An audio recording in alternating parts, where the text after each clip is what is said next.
So hello everyone, good morning সকলকে। বিজয়া দশমী অনেক অনেক শুভেচ্ছা জানাচ্ছি। আর এই দেখো আমরা সবাই রেডি হয়ে টোটোতে উঠে গেছি স্নান করে একদম। আর বাচ্চাগুলো দেখছো কত মজা ওদের। ওরা একদম সকালে উঠে স্নান টান করে একদম রেডি। আর আমরাও হালকা রেডি হয়ে চলে যাচ্ছি মন্দিরে। আর এখানে আমরা দাঁড়িয়েছিলাম ভোগ নেওয়ার জন্য, পেড়া। তো এখানে নিয়ে পর মন্দিরে যাব, কারণ পুজোও হবে, ওই জন্য পুজোর জন্য ভোগ চাপাতে হবে। আর এদের দেখো ক্যামেরা না অন করতে করতে হাই স্টার্ট। আর এখানে আমরা মন্দির পৌঁছে গেছি। পৌঁছে যাওয়ার পর পুরো আমার শাড়িটা যা অবস্থা হয়েছিল কি বলবো। আর এখানে তো আমরা মানে টোটোতে নামতে নামতে বৌদিকে তো দেখতেই পেলাম না। আমার দিদিকে জিজ্ঞাসা করছি বৌদি কোন দিকে গেল, ও বলছে কে জানে, আমিও দেখিনি। আর সত্যি দেখতে পেলাম না নামতে নামতে। আর সামনে যাই পর দেখছি মন্দিরের ভেতরে বৌদি ছিল। আর এখানে দেখো পুরো ভিড় লেগে গেছে, আরতি হচ্ছে। আমরা একদম ঠিক টাইমে গেছিলাম দেখো আরতি নেওয়ার জন্য সবাই। এর আগে আমি কখনো দেখিনি মানে দশমীর দিন কেমন কি পুজো হয়, আর কেমন কি সিঁদুর খেলা, কেমন কি নিয়ম থাকে জানতামও না। তো এটা আমার যেহেতু প্রথমবার। আর এই দেখো সিঁদুর খেলাও হচ্ছে। সিঁদুর খেলা প্রত্যেক বছর আমরা সিঁদুর খেলার পরেই আসি। আমি মানে মা সবাই মানে জলদি চলে আসে সিঁদুর খেলতে। তো সিঁদুর খেলার টাইমে আমরা আসি। আর এই বছর একটু জলদি চলে এসেছিলাম, তো ওই জন্য পুজোটাও দেওয়া হয়ে গেল। আর এখন আমার দিদি এখন সিঁদুর লাগাচ্ছে আমার বৌদিকে এখানে। এই দেখো আর একটা বৌদি চলে এলো, সবাই সিঁদুর লাগালাগি হচ্ছে। আর এই সিঁদুর মানে গালে যখনই দেখি সুন্দর লাগে। আর এখানে বৌদিকে দেখো কি জানি কাকে দেখতে পেয়ে এত খুশি হয়ে গেছিল। আর এখানে আমার দাদা পুরো আবিরে ভর্তি হয়ে গেছে। মেয়েরা সিঁদুরে লাল লাল হয়ে গেছে, আর ছেলেগুলো আবিরে ভর্তি। কিন্তু মেয়েদেরকে বেশি ভালো লাগছিল দেখতে লাল রংটা, কি সুন্দর। মানে অনেককে মানে সিঁদুর মানে গালগুলোতে ছিল না, অনেক সুন্দর লাগছিল দেখতে।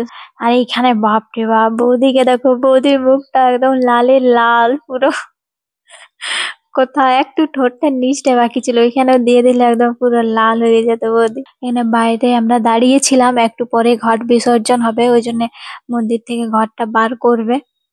ওই জন্য সবাই আর কি সাইডে সাইডে করে দাঁড়িয়েছিল। আর আমরা যখন মন্দিরের ভিতরে ছিলাম বাপ রে বাপ, এত মানে যখন পুজো চলছিল মন্দিরের ভিতর এত মানে বৃষ্টি পড়ছিল, আমি বললাম কি হবে কি জানি। তো ঘট বিসর্জন করার সময় একদম বৃষ্টি কমে গেছিল।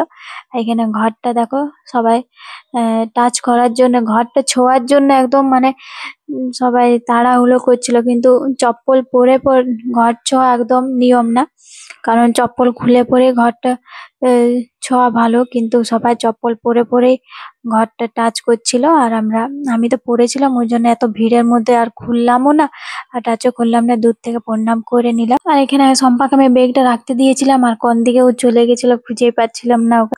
সবাই হেঁটে হেঁটে দুলমির বান যাচ্ছি আমরা। এখানে পুরো দেখো পুরো মেঘটা একদম কালো দেখাচ্ছে, আরো মনে হয় বৃষ্টি আসতে পারে। তো কি জানি কি হয় এখন, দেখা যাক।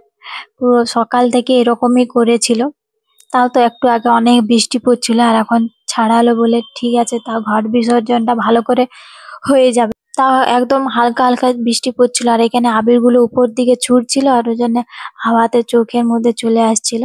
আর এখানে দেখো দোলমির বাঁধ আমরা পৌঁছে গেলাম। আর এখানে ফটকা গুলো তোমার একদম জলে দিয়ে দিচ্ছিল, আর পুরা জলের ভিতরে ফট ফট করে ফাটছিল। কিন্তু ওই ভিডিও গুলো আমার নেওয়া হয়েছিল না, ওই জন্য তোমাদেরকে দেখাতে পারলাম না। আর এখানে ফুল ডান্স স্টার্ট হয়ে গেছে।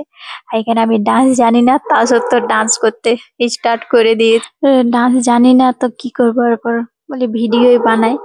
আর এখন এখন আস্তে আস্তে ভিড়টা বাড়বে। এখন কেউ ডান্স করছিলই না, তারপর আস্তে আস্তে একদম ভিড়টা বেড়ে গেল কয়েকজনকে দেখে। আমার দিদিকে বলছিলাম তুই ডান্স কর, তুই তো ভালো ডান্স করি। তারপরে ও শুরু হয়ে গেছে ডান্স করতে। আর আমার দিদি একবার স্টার্ট করলে আর থামবে না, একদম ডান্স করেই যাবে। আর আমার দিদি কিন্তু অনেক ভালো ডান্স করে আমার থেকেও, দেখছো পুরা।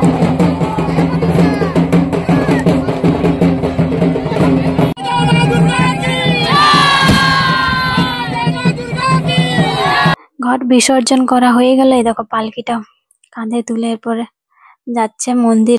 ঘট বিসর্জন করে এরপর সবাই বাড়ি যাচ্ছে। আর এখানে বৌদি আর দিদি পেছনে আসছিল, আর ওদের যা কথা, বাপরে বাপ, এত কথাই শেষ হচ্ছে না। আর আমার মেজো বৌদি যেখানে থাকবে একদম চুপচাপ থাকতেই পারবে না, সবার সাথে বক বক বক বক করতেই থাকে পুরো রাস্তা।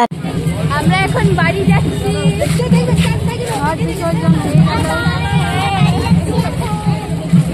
তো হেঁটে হেঁটে সবাই মন্দিরে যাব।